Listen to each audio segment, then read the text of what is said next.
right, everyone, it's a really exciting time. We've wrapped up cityscapes and it's time to go back to the country and start shooting astrophotography. But before we do, there are a few key points that we need to discuss. This is going to play out a little bit different than the intro to gear section. Obviously, if you've watched the intro to gear, you know everything that I'm already traveling with. But right now, I just want to talk about a few specific things that you're going to need for astrophotography.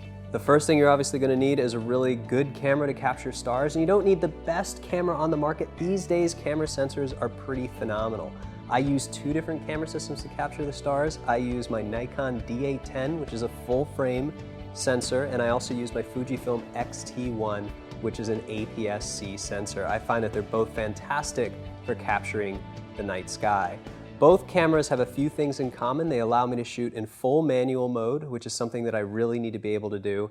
They also have very good high ISO ratings. So right off the bat, when we're shooting the stars, our settings for ISO are probably going to be around 1600 or 3200. So better medium range cameras have better ISO values. If you buy a really cheap entry-level camera, chances are when you start to go up to 1600 or 3200, things are going to get a little bit grainy. But with the D810 and the X-T1, 1600 and 3200 are very workable. For most of this tutorial, what we've been doing, we've been leaving the camera settings pretty static, pretty much around f8 the entire time. We've done some long exposure stuff, but pretty much we've used the optimal camera settings and the optimal lens settings when we're shooting.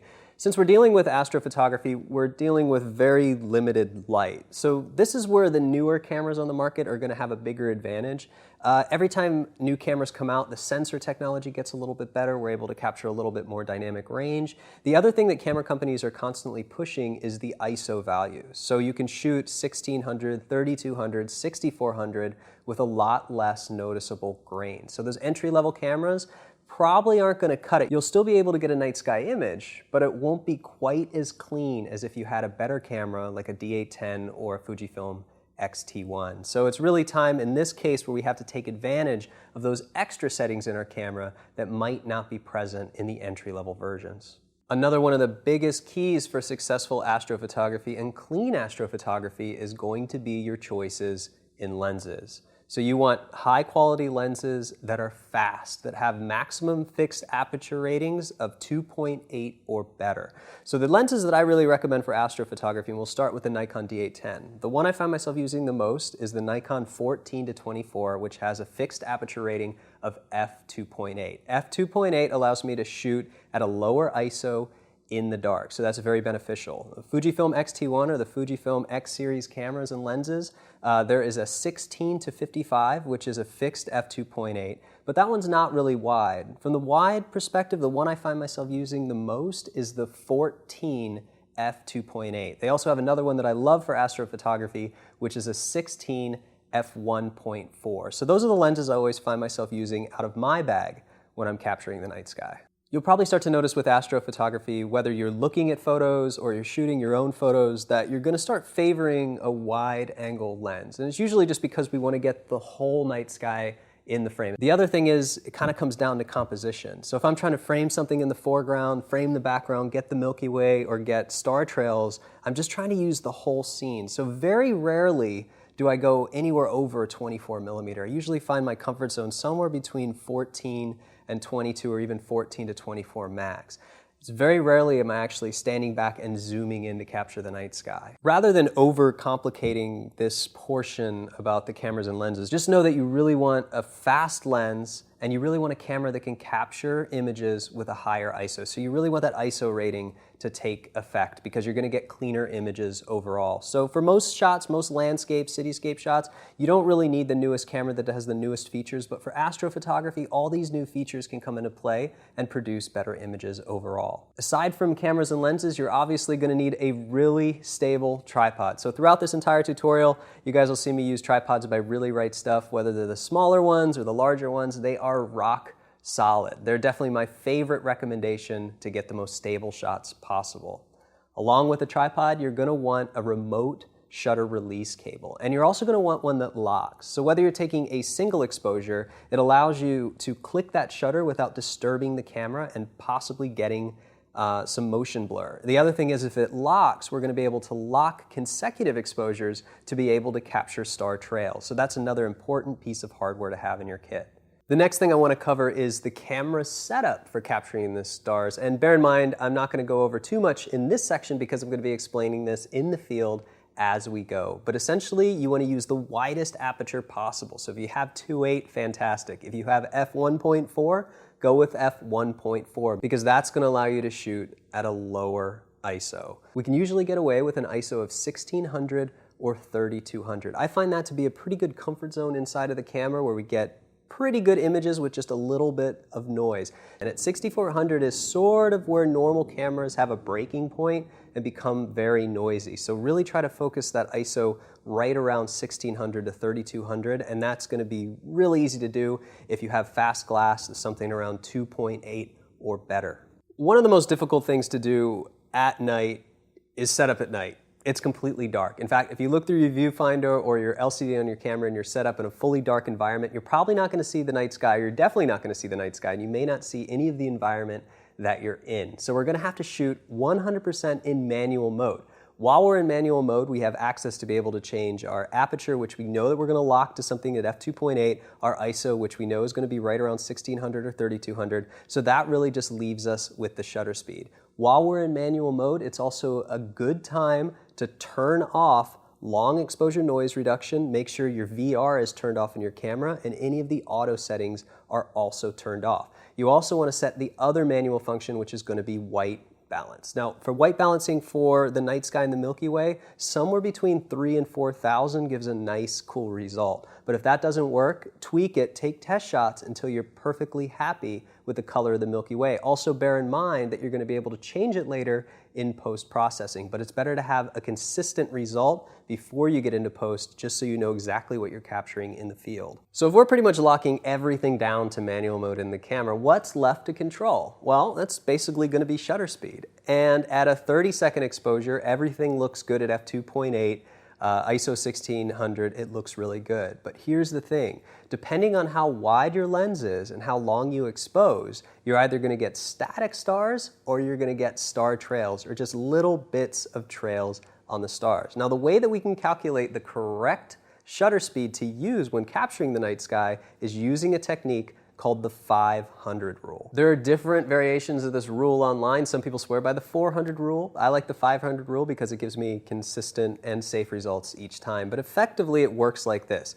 What you do is you take that 500 number and you divide into it the millimeter that you're shooting at. So say I'm using the Nikon 14-24 at 14 millimeter. I can divide 500 by 14 and I'll actually get 35, which means that I can safely shoot a 35-second exposure without getting any movement in the stars at all. Now, since my camera doesn't support an in-camera time of 35, I can safely shoot at 30 seconds and know that I'm going to get a really nice static starry sky. You can apply this 500 rule to basically any focal length. So 14 obviously is super forgiving because we can do 30 seconds and not worry about it at all. If we're shooting 200 millimeter, obviously that means that we could only do a 2.5 second exposure and we'd have to crank the ISO up ridiculously. So that's why the comfort zone is really somewhere between 14 and 24, because we can still do longer exposures, which means we can take advantage of lower ISOs. So think about this too. Say with a 30-second exposure, f2.8, ISO 1600, everything is perfect.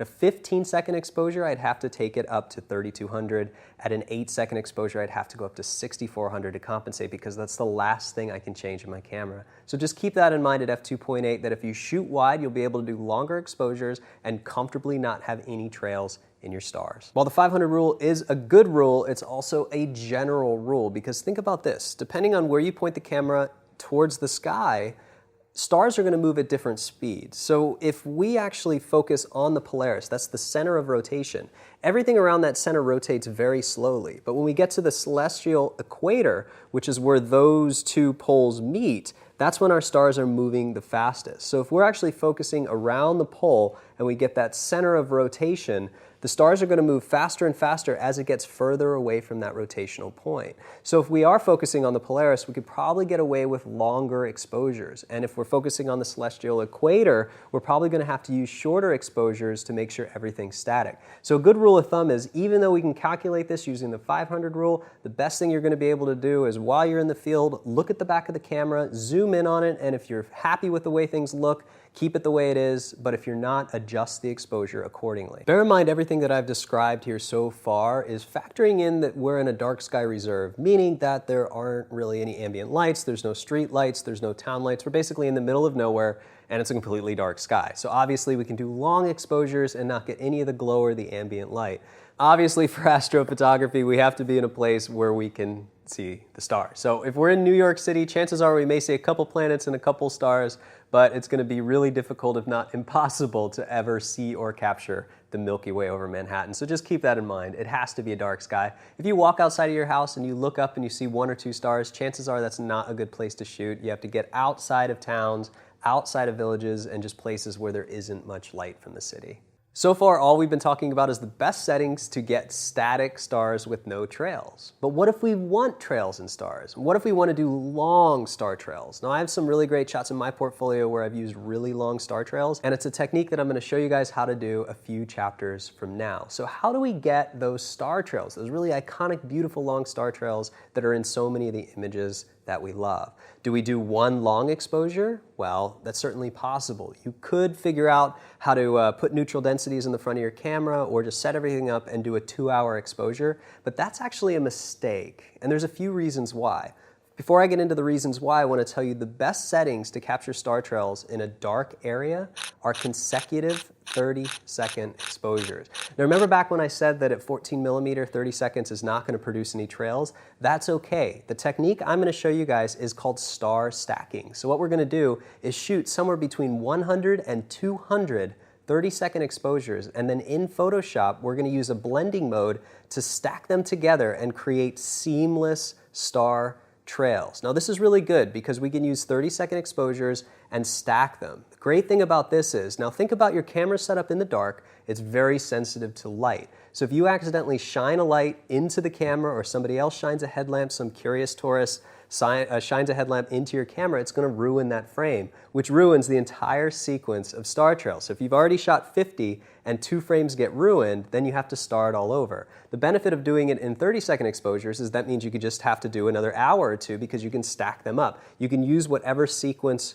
worked. The problem is, if you try to do this in one exposure, one-hour exposure, any tiny little bit of light leak in your camera, any tiny little vibration of the camera, any little thing can mess it up. The benefit of 30-second exposures is we can literally just shoot 200 or 300 throughout the night and use the best 100 or 150 to create the star trails that we want. Another thing to note about star trails, we're going to be shooting in Lake Tekapo, which is a dark sky reserve. We don't have to worry about town lights or city lights or anything like that. But if you are doing star trails in cities and there's a lot of ambient light from cities, sometimes it's better to do 15-second exposures instead for that same benefit if you don't pick up a lot of the light damage from the town. So you have to keep in mind that it doesn't even have to be 30-second exposures. You could do 500 5-second exposures, 250 10, or 100 30-second exposures, whatever you feel comfortable with, because in Photoshop, all of those little dots or micro streaks from the sky are going to line up and create these beautiful trails. The last thing that I want to cover about star trails is if you're shooting wide, obviously a 30-second exposure is just going to have the tiny little bit of movement, but if you zoom in 24 or 50 millimeter, now you can use the trails to your advantage. So if we were shooting at, say, 50 millimeter and we use the 500 rule, we know that we have to shoot something around a 10 or 15-second exposure to have everything locked in. But if we shoot 30-second exposures, then we're going to end up with a nice twist on the stars. So the more you zoom in, the less star trail sequence you need to capture. The more wide you are, the more frames you're going to need. So if you're shooting at 14 millimeter, I recommend somewhere between 150 and 300 to get that complete arc around the sky. But if you're shooting up at 50 millimeter, you can probably get away with about, I'd even say 75 to 100. The last reason that I shoot star trails, and this is something I'm going to show you guys in the star trails lesson, is when I have, let's say, 100 consecutive frames that all link together, I can create what's called a tail fade. And that's my favorite thing to do, where the lead star is 100% opacity and the final star goes down to 0, so they add faded tails. If you capture this in one exposure, one long trail, it's almost impossible to get that to be a star fade without extensive painting in Photoshop, where I can just change the opacity from layer to layer. We've covered gear, we've covered settings, and now I just want to talk a little bit about what makes a great scene for a night sky photograph. Now, this is something we're going to be covering in the field, but essentially the same rules apply. We need a good composition. So if you want to take really great night sky photos, don't just point the camera up at the sky. That's boring. We need foreground elements. We can use rocks, trees. We're going to use the Church of the Good Shepherd, which is a beautiful element. The only thing that may change from the traditional framing that we've been doing using foreground elements, we tend to maybe shift the focus up a little bit. So rather than pulling it down for foreground elements, we're using those foreground elements, the main staples, but then we're turning it up at the sky. But essentially, other than that, things always stay the same. Now, obviously, to capture the night sky, it has to be dark. That's a no-brainer. Obviously, we want to find a dark sky reserve, or the darkest areas possible. Now, you can do that by using a couple tools, a couple search tools. If you're not sure what the darkest place around the area that you live is, you can go to NASA's Blue Marble or darksky.org, and that'll let you pan around the globe a little bit through the maps. It'll show you where all the lights are from the cities, and it'll show you all the areas that are dark. Another thing that really factors into astrophotography is the moon phase. When I'm doing star trails or trying to capture the Milky Way, I always try to work around the new moon. Not just on the new moon, but basically if you put the new moon in the center of your shooting schedule and you do 4 days before and 4 days after, it'll give you a little more than a week to have the darkest sky possible. Just because we're focusing on the new moon most of the time doesn't mean that you can't use the moon to your advantage. If the moon's dead center of your frame and you're trying to capture the stars, it's going to wash everything else out. But if the moon is 90 degrees to you from behind here, or even about 60 degrees off to your right or off to your left, what it's actually going to do is help illuminate the landscape without washing out the sky. So you can use the moon to your advantage as well. And there's one lesson we're going to have here where we use the natural moonlight to help accentuate the scene. So while I always like to focus on a new moon, if given the opportunity, that's not to say that I can't use the moon to my advantage as well. Star trails are fun overall. I love shooting star trails. But another thing we're going to focus on here is capturing the Milky Way. Now, the Milky Way arch is actually visible all year round, so you can always see part of it. But the key to the best Milky Way shot possible is when you can capture the galactic core. The galactic core is the brightest part of the Milky Way, and the easiest way to find it is to look for the constellation Sagittarius. But like I said, the arch will be visible all year round, and generally speaking, you always look for the Milky Way by facing the southern sky. So if you point your camera north, you are never going to see the Milky Way. But the galactic core only becomes visible certain times of year. If you're in the northern hemisphere, in the spring, you'll be able to see it towards the southeast, south during the summer, and southwest during the fall. In the southern hemisphere, it's going to be completely opposite. So you're going to see it in the southwest, and since it's the southern hemisphere, that's actually going to be in the fall, south in the winter, and southeast in the spring.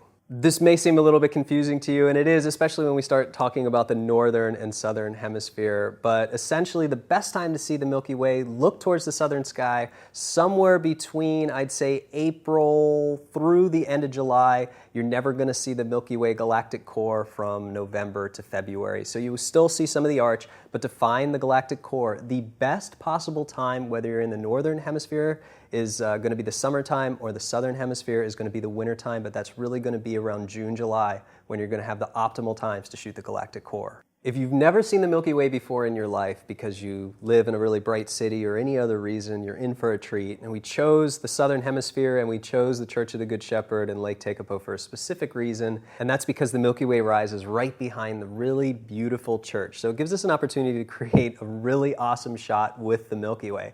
But based on everything that I just told you, I'm going to let you guys in on a secret. We were actually there for February and March, and the optimal time in the southern hemisphere in New Zealand for starting to shoot the Milky Way and the galactic core really kind of starts in March, but it would be better to do it in April. So we were just starting to see the galactic core, and it was just starting to pull into frame just as the sun was coming up. So really, a few months later would have been optimal, but we needed to use all the time we had for the tutorial and do the best we could to kind of show you guys what we could capture and come away with some good shots to work on. I'd also like to recommend a few apps that I use when I'm planning my shots for the Milky Way and when I'm in the field shooting. The first one that I highly recommend is PhotoPills. PhotoPills will tell you all the moon phases. It'll tell you the sun and the moon positions. It will also tell you the Milky Way position. I also use an app called Starwalk. Starwalk is really cool, and it was actually one of the first apps created when the iPad came out, and you might remember the commercial when they hold the iPad up to the night sky, and as you move it, it'll actually sync and show you all the names of the constellations around it. Well, the cool thing is I can set up my camera in the field, whether it's during the day or at night, and I can load that app, and as long as I have a 3G signal and I have a SIM card in my phone, I can actually see where the Milky Way is going to be. And the cool thing is once I see where the Milky Way is, I can lock it down and I can actually animate the time forward. So if I set up late afternoon for sunset, I can actually put my camera in a position, set up this app on my iPhone or my iPad, and I can actually scrub through and see where the Milky Way is going to be in the exact position it's going to be at any time at night. That way I can anticipate where the galactic core is going to rise over my subject. The other really cool thing about the new version of this app is as you animate this back and forth, and you just slide your finger to be able to animate the position of the time, and as it moves, it also shows you how the stars are going to leave trails.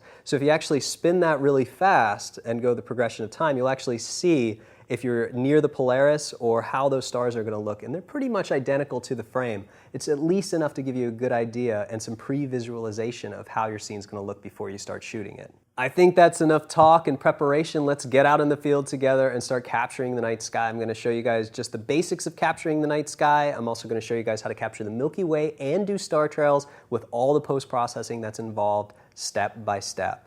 Just bear in mind that we were in pitch dark environments, so we did our best to film me and the environment, but with the camera technology that we have, or my camera can capture 30 seconds and get a beautiful shot of the Milky Way, our video cameras are kind of locked at 1/25. So there was no way we could have me and the Milky Way present in the frame, and when I had to shoot the stars, we actually had to cut off all the lights. So we were working in a very dark environment, but I still think we were able to come out with something really cool.